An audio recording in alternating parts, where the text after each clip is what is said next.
გამარჯობა, ეს არის გადაცემა გვერდიდან და მე ვარ დავით კალანდია. ერთიანი ნაცი ვინმე ლაშა ფარულავა გამოდის და გვახარებს რომ სააკაშვილი დღესაც ცოცხალზე ცოცხალია და საუკეთესო ფიზიკურ და მენტალურ ფორმაშიაო. ძალიან კარგი მეგობრებო. ანუ მიუხედავად ყველა იმ მზაკრული მცდელობებისა, რაც ქართულმა ოცნებამ სააკაშვილის მიმართ განახორციელა, რამდენი ათრიეს, რამდენჯერ მოწამლეს, რამდენჯერ აწამეს, თანაც არაადამიანურად აწამეს. აი ამაშიც არის ქართული ოცნების სიბოროტე.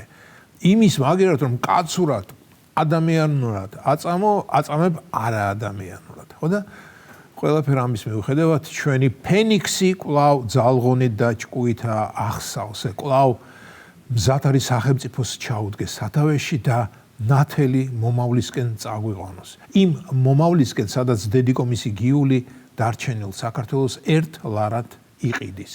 მოკლედ, ერთიანი მარიზმი, ანუ მარაზმი გრძელდება. და ისე ამ ტიპმა, რაც იშიმშილა მგონი გინესის რეკორდების წიგნში უკვე შეიტანეს და რაც მან უამრავი ავადმყოფობა დაძლია, მათ შორის ჯერჯერობით დაუძლეველი დემენცია, ამას ასე იოლად რატომ ვატარებთ? ჩემი ნება რომ იყოს სპეციალურ სამედიცინო ცენტრს ავაგებდი და იქ მოვათავსებდი ამ უნიკალურ ორგანიზმს. მე დაუძახებდი მსოფლიო წამყვან მედიცინის მუშაკებს და სხვადასხვა ცდებსა და დაკვირვებებს ჩავატარებდი მასზე. რა იცი რა ხდება? იქნებ ამ ადამიანშია დამალული უამრავი ავადმყოფობის დამძლევი ელიქსირის ფორმულა. ახლა უკვე მესმის თუ რატომ ცდილობდა პოლონელი ესკულაპი კონტრაბანდულად სააკაშვილის მასალის წინდებით გატანას. დიახ, მაშინ მეგონა რომ ვიღაცნა აფერისტი იყო, მაგრამ არა.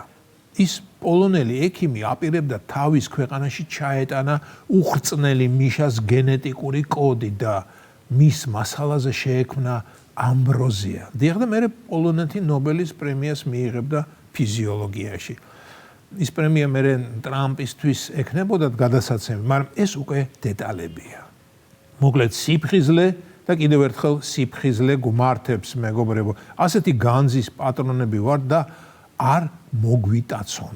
ეს ყველაფერი კაი, მაგრამ რას პერიოდი მიხეილი არ ჩანდა. ეთყობა ციხის კამერის კეთილმოწყობით იყო დაკავებული. ის ხომ როგორც იქნა გადააბრძანეს იმ ადგილას, რომელიც მისთვის ზედ გამოჭრილია. ხო და არ გამიკვირდება, რომ მისი გაქანების კაცი იმასაც მოახერხებდა, რომ VIP კამერას გამოკრავდა კბილს. ალბათ სამ კამერას გააერთიანებინებდა, სადაც ექნებოდა საძინებელი, კაბინეტი და ზალა. მე ვიყო ნაცი მართლა ასე თუ არ მეგონოს. ერთი თვალით შეგვაჭყიტა მის დღევანდელ აპარტამენტებში. ხო და ეთყობა მორჩა იმ სივრცის რეორგანიზაციას, რომელშიც არაერთი წელი მოუწევს ნებივრობა და კვლავ შეუდგა წერილებისა და სიხარულების გაგზავნას თავისი ამომრჩევლისათვის. მორიგი პოსტი დაიდო მის გვერდზე. საქართველოს შესულია უმძიმეს გეოპოლიტიკურ ჩიხში, რომელიც უახლოეს ხანში დასრულდება ან ჩვენი როგორც დამოუკიდებელი სახელმწიფოს გაუქმებით, ან მაფიოზი ივანიშვილის მარწუხებიდან თავის დაძვრენი და ქვეყნის სწრაფი განვითარების გზაზე ხელახლა გასვლით. ახლა ამ მორიგი ბოდვის სერიოზული გარჩევა ალბათ ზედმეტი იქნებოდა. თუმცა არ შემიძლია არ თქვა, რომ ამ ბოდვას ის კაცი ბოდავს, ვინც ჩვენ კინაღამ ბოლომდე არ ჩაგობარა ჩვენს ჩრდილოვან მეზობელს და იმ ჩრდილოვან მეზობელს კიდევ კარგი დაეზარა თავის ზურგზე ამხელა ქვეყნის აკიდება და არ შემოვიდა ბოლომდე, თორემ აი მაშინ უნდა გვენახა საქართველოს როგორც დამოუკიდებელი სახელმწიფოს გაუქმება. ისე კი ახლა მომივიდა თავში. იმ დროს მედვედევი იყო პრეზიდენტი და მედვედევი კი იყო პუტინის მარიონეტი, მაგრამ მაშინ ის ლიბერალს და ჰუმანისტს თამაშობდა და არ გამოურიცხავ იმ წლებში არ მოუნდა ისტორიაში შესულიყო როგორც სუვერენული სახელმწიფოს დამპყრობელი. საქართველოსა და უკრაინას შორის ის განსხვავებაა, რომ რუსეთი უკრაინას თავის ისტორიულ ტერიტორიად მიიჩნევს, რასაც საქართველოს ვერაზროს იტყვის გასაგები მიზეზების გამო. არ ვიცი რა მიზეზის გამო დაასტობა მაშინ რუსეთმა, მაგრამ ეს ნამდვილად არ იყო სააკაშვილის დამსახურება.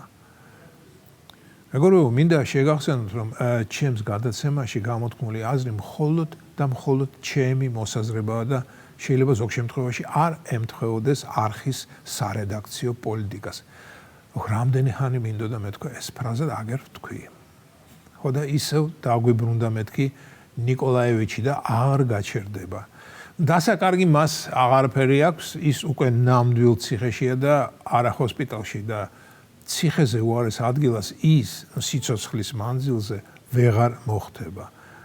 ამიტომაც სულთლად აიხსნის აღვირს და ილაპარაკებს ყველაფერს, რასაც მისი ენა მოახერხებს.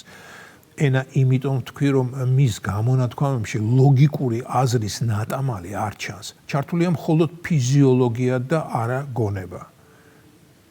მეგობრებო, ზოგჯერ ნახევრად ნაცნობი უცნობები რომ ხდებიან, მეუბნებიან რაღა დროს მიშა, კაი კაცო.